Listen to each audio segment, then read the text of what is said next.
கர்த்தர் நல்லவர். ஹல்லேலூயா. 2025ஆம் ஆண்டு ஒரு அரபி தேசத்திலே கர்த்தர் எங்களை ஒரு குறைவில்லாதபடி எங்களை நடத்தினார். உன்னை தொடுகிறவன் என் கண்மணியை தொடுகிறான் என்று எங்களுக்கு வருகிற பிரச்சனைகள், ஆபத்துகள், கண்ணீர்கள், வேதனைகள், யாருக்கும் பகிர்ந்து கொள்ளாத பிரச்சனைகள் மத்தியிலும் எங்களை 2025ஆம் ஆண்டு வருஷங்களை நன்மைகளினால் முடிசூட்டி காத்து வந்து 2026ஆம் ஆண்டு ஜனவரி 1ஆம் தேதி அன்று தேவதாசன் ஊடாய் எங்களோட சபைக்கு வாக்குத்தத்தம் கொடுத்து ஜனவரி முடிந்து 2ஆம் மாதம் முதலாவது ஆராதனையை காண கர்த்தர் கிருபை செய்திருக்கிறார். ஜனவரி சொன்ன வார்த்தைகள் உங்களுக்கு ஞாபகம் இருக்கும். அந்த வார்த்தைகளை இந்த நேரத்திலே நாங்கள் ஆராய்ந்து பார்க்க வேண்டும். முதலாவது, இந்த உபவாச நாளிலும் ஜெபத்தோடும் உபவாசத்தோடும் கர்த்தருடைய திருப்பந்தி ஆராதனையிலே கலந்து கொள்ள வந்திருக்கிற என் அன்பான தேவதாசன், இன்னுமாய் அன்பான பிரதர்மார், சிஸ்டர்மார், சில்ட்ரன் எல்லாருக்கும் என் சிநேக வந்தனம். கர்த்தர் நல்லவர். ஹல்லேலூயா, ஹல்லேலூயா, ஆமென். நாங்கள் 2026ஆம் ஆண்டு ஜனவரி முடிந்து 2ஆம் மாதம் முதலாவது ஆராதனையை கர்த்தர் காண கிருபை செய்திருக்கிறார். யாருக்கும் கொடுக்க முடியாத சலாக்கியத்தை கர்த்தர் எங்களுக்கு கொடுத்திருக்கிறார். இந்த சபையை கர்த்தர் நியமித்து அதனூடாக தேவ பிள்ளைகளையும் ஆதாயப்படுத்தி தேவ பிள்ளைகளும் இந்த இடத்திலே வந்திருந்து கர்த்தருடைய சத்தத்தை கேட்க கர்த்தர் கிருபை செய்திருக்கிறார். ஹல்லேலூயா. எடுத்துக்கொள்ளுங்க சங்கீதம், அது 5:1-3 வரை வாசியுங்கள். യഹോവേ, എന്റെ വാക്കുകൾക്ക് ചെവി തരണമേ, എന്റെ ധ്യാനത്തെ ശ്രദ്ധിക്കണമേ. എന്റെ രാജാവും എന്റെ ദൈവമായുള്ളവേ, എന്റെ സങ്കടയാതന കേൾക്കണമേ. നിന്നോടല്ലോ ഞാൻ പ്രാർത്ഥിക്കുന്നത്. യഹോവേ, രാവിലെ എന്റെ പ്രാർത്ഥന കേൾക്കണമേ. രാവിലെ ഞാൻ നിനക്കായി ഒരുക്കി കാത്തിരിക്കുന്നു. என் தியானத்தை கவனியும். நான் உம்மிடத்தில் விண்ணப்பம் பண்ணுவேன். என் ராஜாவே, என் தேவனே, என் வேண்டுதலின் சத்தத்தை கேட்டருளும். கர்த்தாவே, காலையிலே என் சத்தத்தை கேட்டருளுமே. காலையிலே உமக்கு நேரே வந்து ஆயத்தமாகி காத்திருப்பேன். ஹல்லேலூயா.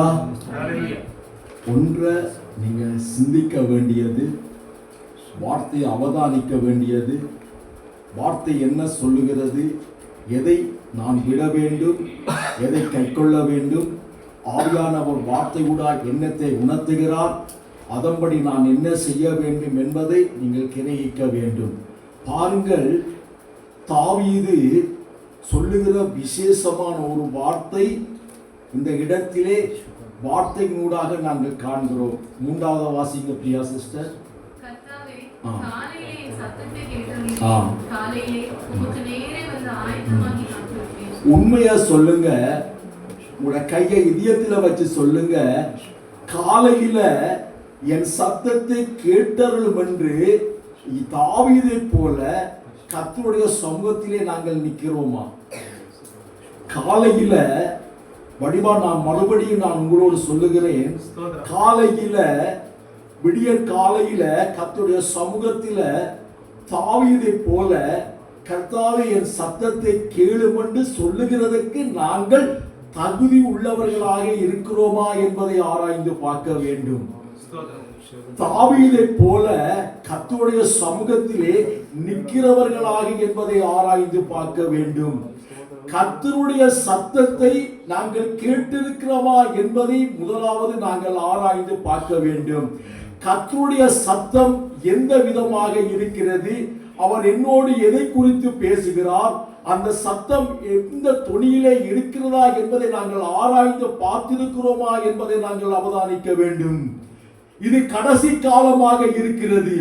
எக்கால சத்தத்தோடும் தூதர்கள் கூட்டத்தோடும் ராஜாத்தி ராஜாவாய் வெளிப்பட போகிறாக, ராஜாத்தி ராஜாவாய் வெளிப்படுகிற யூதராஜ சிங்கம், அந்த எக்கால சத்தத்தை நாங்கள் எப்படி கேட்க போகிறோம்? அவருடைய சத்தத்தை இன்று நாங்கள் கேட்காத நாங்கள் அந்த எக்காலம் தொனிக்கும் பொழுது அந்த எக்கால சத்தத்தை எங்களுடைய காதுகளில் நாங்கள் எப்படி கேட்க போகிறோம்? ஆராய்ந்து பார்க்க வேண்டும். எத்தனை முறை கர்த்தருடைய சத்தத்தை நாங்கள் கேட்டிருக்கிறோம்? எத்தனை முறை கர்த்தர் எங்களோடு இடைப்பட்டிருக்கிறதை நாங்கள் பார்த்திருக்கிறோம்? ஆவியானவர் எங்களோடு எத்தனை முறை பேசி இருக்கிறார்? அந்நிய பாஷைகள் ஊடாக கர்த்தர் எங்களோடு பேசி இருக்கிறாரா? மனுஷர்கள் பேசுவது அல்ல. மத்தேயு பார்க்கிறோம் 16 அதிகாரம் 26 சொல்லப்பட்டிருக்கிறது. பாருங்கள், சுவிசேஷம், மத்தேயு சுவிசேஷம் அங்கே 16:26 மனுஷன் உலகம் முழுவதையும் ஆதாயப்படுத்திக் கொண்டாலும் தன் ஆத்துமாவை நஷ்டப்படுத்தினால் அவனுக்கு லாபம் என்று கர்த்தர் கேட்கிறார். அல்லேலூயா சொல்லுங்க. வந்து உட்கார்ந்து இருந்திருக்கிறது இல்ல, என்னையும் சேர்த்துத்தான், இந்த ரூபனையும் சேர்த்துத்தான் சொல்லுகிறேன். கைதட்டுவதல்ல, பாட்டு படிப்பதல்ல, ஆராதிப்பதல்ல, துதிப்பதல்ல, கர்த்தருடைய வார்த்தையை கேட்பதல்ல, திருப்பதி ஆராதனை கலந்து கொள்வதல்ல, உபவாசிப்பதல்ல, ஜெபிப்பதல்ல, கர்த்தருடைய வார்த்தையை, அந்த சத்தத்தை, என் அன்பான மகளே, என் அன்பான மகளே, அந்த சத்தத்தை கேட்க வேண்டும். அந்த சத்தத்தை கேட்க வேண்டும். இது கடைசி காலமாக இருக்கிறது. நாங்கள் பார்க்கிறோம் உற்பத்தி, ஆதியாகமம் அங்கே எடுத்துக்கொள்ளுங்கள். உற்பத்தி அங்கே 3:9 அங்கே பார்க்கிறோம் கர்த்தருடைய சத்தத்தை அங்கே ஆதாம் கேட்டான். கர்த்தருடைய சத்தம் எடுத்தவர்கள் வாசியுங்கள். உற்பத்தி 3:9 வாசிக்கும் பொழுது கர்த்தருடைய சத்தத்தை கேட்டான். வாசியுங்கள்.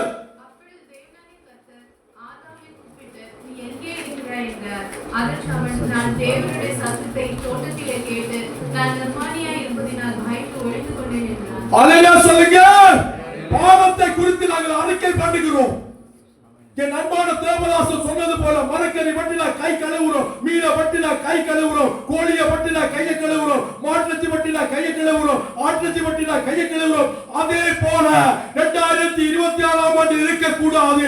அந்த பாவத்தை அறிக்கை செய்தது போலவே இருக்க வேண்டும். அல்லேலூயா சொல்லுங்க. அந்த சத்தத்தை நீங்கள் கேட்க வேண்டும். கர்த்தர் உங்களோடு பேச வேண்டும். மகளே, நான் உன்னோடு பேச ஆசைப்படுகிறேன். மகனே, நான் உன்னோடு பேச ஆசைப்படுகிறேன். சிறுமகனே, நான் உன்னோடு பேச ஆசைப்படுகிறேன். கர்த்தர் இந்த ஆலயத்திலே பரிதவித்துக் கொண்டிருக்கிறார். இந்த ஆலயத்திலே கர்த்தர் பேச வேண்டும் என்று பரிதவித்துக் கொண்டிருக்கிறார். அதற்கு என் மகனே நீ ஆயத்தமா? 2026ஆம் ஆண்டு தீர்க்க தரிசனங்கள் அன்பான பிரியாசிஸ் சொன்னது போல பின்மாற்றமாய் போவதல்ல, வழிவிலகி போவதல்ல, விழுந்து போவதல்ல. கர்த்தருடைய சத்தத்தை கேட்டு ஒரு சேனையாய் நாங்கள் இந்த இடத்தில் எழுப்பி நிற்க வேண்டும். அல்லேலூயா சொல்லுங்க. வானத்திலே கிரியை செய்கிற பொல்லாத சேனைகளின் ஆவியை கர்த்தருடைய சத்தத்தை கேட்டு புரட்டி அடிக்கிறவனாக இருக்க வேண்டும். அல்லேலூயா சொல்லுங்க.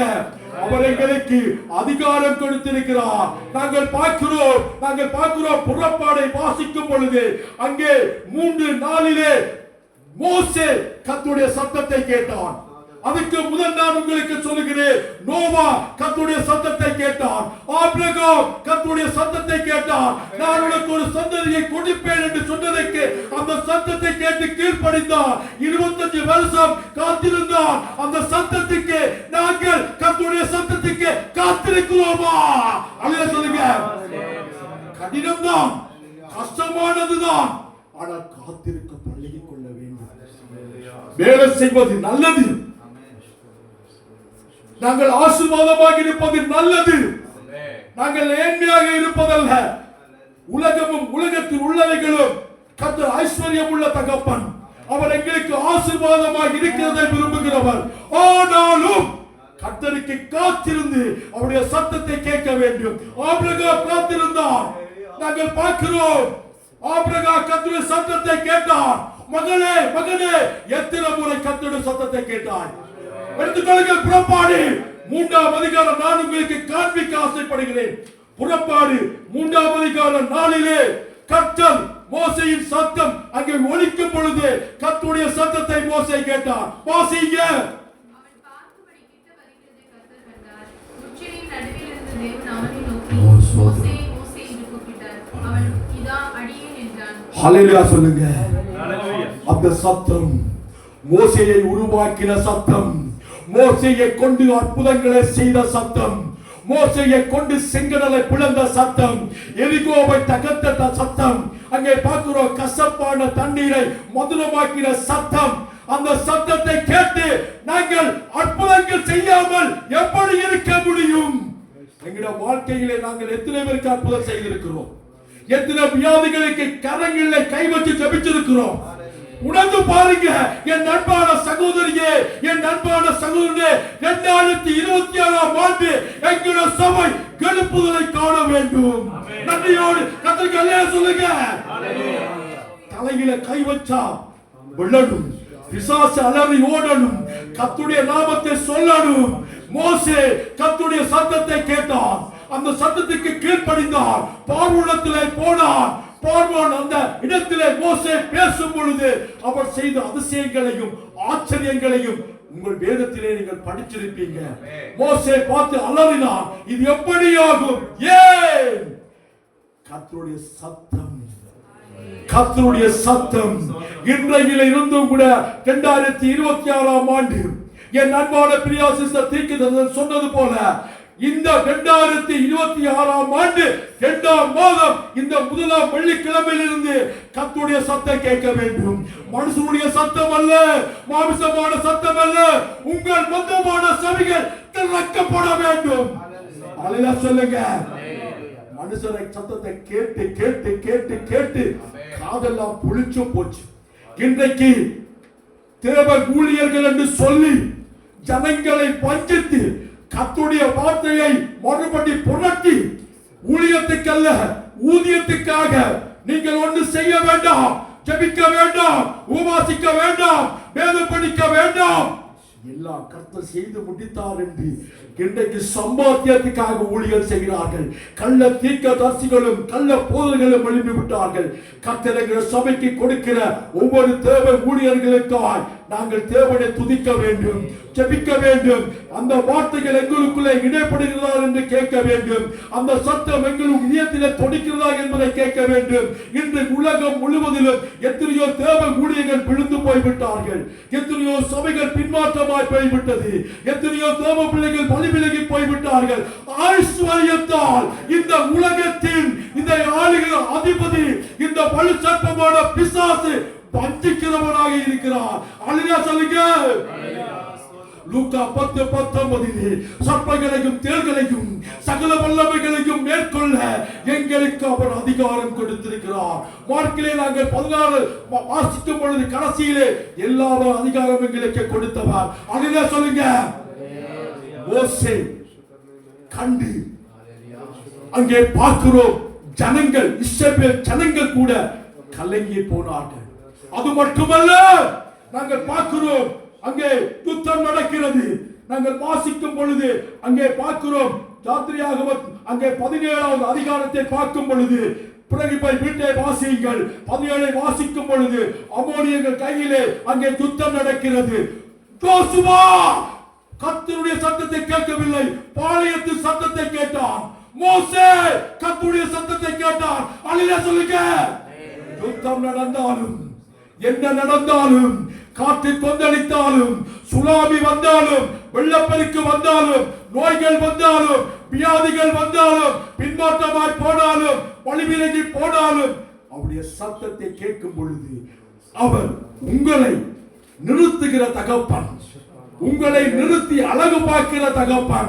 அல்லேலூயா சொல்லுங்க. மோசேயும் ஒரு மனுஷன்தான், எங்களை போலுள்ள மனுஷன்தான். அவனும் விழுந்து போகிற காரியங்கள் இருந்ததுதான். ஆனாலும் கர்த்தர் அழகு பார்த்தார். ஏன் தெரியுமா? மோசே கர்த்தருடைய சத்தத்தை கேட்டார். அல்லேலூயா சொல்லுங்க. இந்த பரிசுத்த வேதாகமத்திலே எத்தனை பேர் கர்த்தருடைய சத்தத்தை கேட்டு வழி விலகி போனவர்கள்? உங்களுக்கு நான் காண்பிக்க தேவையில்லை, நீங்கள் வாசித்திருக்கிறீர்கள். எத்தனை பேர் கர்த்தருடைய சத்தத்தை கேட்டு வழி விலகி போனார்கள்? ஆனால் என்னையும் உங்களையும் தேவதாசன் உட்பட சத்தத்தை கேட்டு வழி விலகாமல் 2026ஆம் ஆண்டு ஜனவரி முடிந்து 2வது மாதம் 1வது ஆராதனையிலே எங்களை இந்த சபையிலே அவர் நிலைக்க செய்து வைக்கிறார். அல்லேலூயா சொல்லுங்க. உலகத்தில் இருக்கிறவனை விட எங்களுக்குள் இருக்கிறவர் ஒரு பெரியவர். அல்லேலூயா சொல்லுங்க. நாங்கள் பார்க்கிறோம் எலியா, அங்கே பார்க்கிறோம் எலியா அக்கினி இறக்கினவன், அங்கே எலியா கர்த்தருடைய சத்தத்தை கேட்டவன். எலியாவை கண்டாலே பயம், ஏனென்றால் அக்கினி இறக்கிறவனாக இருந்தான், கர்த்தருடைய சத்தத்தை கேட்கிறவனாக இருந்தான். இன்றைக்கு நாங்கள் எதை இழக்குகிறோம்? உலக காரியங்களும் உலக நினைவுகளும் உலக சிந்தனைகளும் எங்களை போட்டு குழப்பிக் கொண்டிருக்கிறது. உலக காரியங்கள் எங்களை குழப்பிக் கொண்டிருக்கிறது, சிந்தனைகள் குழப்பிக் கொண்டிருக்கிறது. இதுக்குள்ளாக நாங்கள் என்ன செய்வோம் என்று எண்ணும் பொழுது பிசாசானவன் இலகுவாக எங்கள் மேல் கை வைக்க ஆரம்பிக்கிறான். ஆனால் நாங்கள் பார்க்கிறோம், எலியா அங்கே 450 பாகல் தீர்க்கதரிசிகளுக்கு முன்னாக ஒருவனாக நின்றான். ஏனென்றால் கர்த்தருடைய சத்தத்தை அவன் கேட்கிறவனாக இருந்தான். அல்லேலூயா சொல்லுங்க. இன்றைக்கு 2026ஆம் ஆண்டு என்கிற சபையிலே கர்த்தருடைய சத்தம் ஒலித்துக் கொண்டிருக்கிறது. இந்த சபையிலே கர்த்தர் எங்களோடு பேசிக் கொண்டிருக்கிறார். நாங்கள் பார்க்கிறோம், 1 சாமுவேல் எடுத்துக்கொள்ளுங்க. 1 சாமுவேல் அங்கே பார்க்கும் பொழுது 1 சாமுவேல் எடுத்துக்கொள்ளுங்க. 3வது அதிகாரம் 10-11 வாசியங்கள் எடுத்தவர்கள் 1 சாமுவேல் 3ஆம் அதிகாரம் 10-11 வாசியங்கள். അപ്പോൾ യഹോവ വന്നു നിന്ന് മുമ്പിലത്തെ പോലെ ശമൂവേലേ ശമൂവേലേ എന്ന് വിളിച്ചു. അതിനെ ശമൂവേൽ അരുളി ചെയ്യണമേ, ദൈവം കേൾക്കുന്നു എന്ന് പറഞ്ഞു. യഹോവ ശമൂവേലിനോട് അരുളി ചെയ്തത്, ഇതാ ഞാൻ ഇസ്രായേലിൽ ഒരു കാര്യം ചെയ്യും, അത് കേൾക്കുന്നവന്റെ ചെവി രണ്ടും മുഴങ്ങും. நன்றி. பிரியா சிஸ்டர் வாசிங்க. அப்பொழுது கர்த்தர் வந்து நின்று முன்போலே சாமுவேலே சாமுவேலே என்று கூப்பிட்டார். அதற்கு சாமுவேல் சொல்லும், அடியேன் கேட்கிறேன் என்றான். அல்லேலூயா சொல்லுங்க. பாருங்க, ரெண்டு தடவை அங்கே போகிறான் எலியாவை. அங்கே நாங்கள் பார்க்கும் பொழுது ஏலியிட்ட போய் கேட்கிறான். ஏலி சொல்லுங்க, நான் கூப்பிட இல்லையேண்டி. ஆனால் அதற்கு பிற்பாடு அங்கே ஏலி சொல்லும் பொழுது சாமுவேல் ஆயத்தப்படுத்தி, நீங்க சொல்லும் என்று நான் அடியே கேட்கிறேன் என்றார். ஏனென்றால் சாமுவேல் கர்த்தருடைய சத்தத்தை கேட்டான். அல்லேலூயா சொல்லுங்க. அசதிகளும் சோர்வுகளும் பலவீனங்களும் எங்களுக்கு உண்டுதான். ஆனாலும் அதற்கு இடையிலே அவருடைய சத்தத்தை கேட்க நாங்கள் ஆயத்தப்பட வேண்டும். அல்லேலூயா சொல்லுங்க. இருந்த காலங்கள் போதும், உட்கார்ந்து இருந்த காலங்கள் போதும், நடந்த காலங்கள் போதும், வீண் கதைகளும் வெட்டி பேச்சுகளும் பேசுவது போதும், இந்த நைட்டிலே போடுகள் ஊடாக பார்த்த காரியங்கள் போதும். கர்த்தரோடு பேச ஆயத்தப்பட வேண்டும். அல்லேலூயா சொல்லுங்க. அல்லேலூயா சொல்லுங்க. சிறு பிள்ளைகளாக இருந்தாலும் கர்த்தர் பேசுவார், பெரியவராக இருந்தாலும் கர்த்தர் பேசுவார். அவன் பணக்காரன் பிச்சைக்காரன் பார்க்கிறதில் நம்முடைய தெய்வம். உயர்ந்தவன் தாழ்ந்தவன் என்று பார்ப்பதில்லை, படித்தவன் படிக்காது பார்ப்பதில்லை, எல்லாரையும் ஒருவிதமாய் பார்க்கிறவர், நம்மை நேசிக்கிற சர்வ வல்லமையுள்ள தகப்பனவர். அல்லேலூயா சொல்லுங்க. அல்லேலூயா சொல்லுங்க. சாமுவேலோடு பேசின பிற்பாடு பார்க்கிறோம், தாவீதை அந்த சாமுவேல் தீர்க்கதரிசி அபிஷேகம் பண்ணினார். அல்லேலூயா சொல்லுங்க. அல்லேலூயா சொல்லுங்க. எவ்வளவு நன்மை உள்ள நம்முடைய தகப்பன் தெரியுமா? அவர் கல்லுமல்ல மண்ணுமல்ல. நாங்கள் பார்க்கிறோம், சங்கீதத்திலே சொல்லப்பட்ட பிரகாரம் அவர் கல்லாலே செய்யப்பட்டவர் அல்ல, மூக்கிலிருந்து முகராதவர் அல்ல, கண்ணிலிருந்து பார்க்காதவர் அல்ல, வாயிலிருந்து பேசாதவர் அல்ல, காலிலிருந்து நடக்காதவர் அல்ல. நாங்கள் நேசிக்கிற தேவன் ஜீவன் உள்ள தகப்பனவர். அல்லேலூயா சொல்லுங்க. மத்தேயுவிலே நாங்கள் பார்க்கிறோம். மத்தேயு சுவிசேஷத்தை எடுத்துக்கொள்ளுங்கள், வெகு சீக்கிரமாக முடிக்க வேண்டும். திருப்பந்தி ஆராதனை இருக்கிறது. மத்தேயு சுவிசேஷம் 3:17 வாசியங்கள் எடுத்தவர்கள். மத்தேயு 3:17.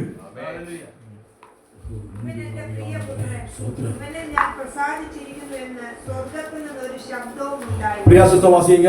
அங்கே வானத்திலிருந்து ஒரு சத்தம் உண்டாகி, இவருடைய நேசகுமாரன், இவரில் பிரியமாய் இருக்கிறேன் என்று உரைத்தது. அல்லேலூயா சொல்லுங்க.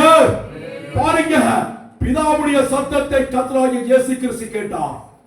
அந்த சத்தம் வானத்திலிருந்து உண்டாயிட்ட அந்த சத்தம், எவராலும் கேட்க முடியாத சத்தம்.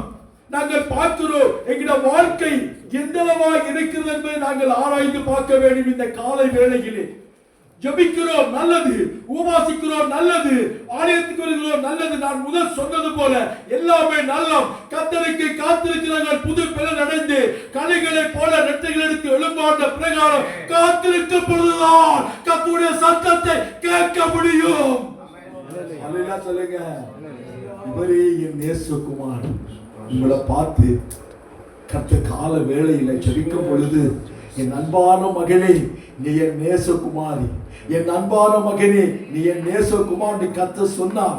எவ்வளவு சந்தோஷம் பண்ணி நீங்க சிந்திச்சு பாருங்க, எவ்வளவு மன மகிழ்ச்சியை நினைச்சு பாருங்க. யாருக்கு கிடைக்காத சலாக்கியம் என்று எங்களுக்கு கொடுத்திருக்கேன்னு சொன்னாங்க. நினைத்து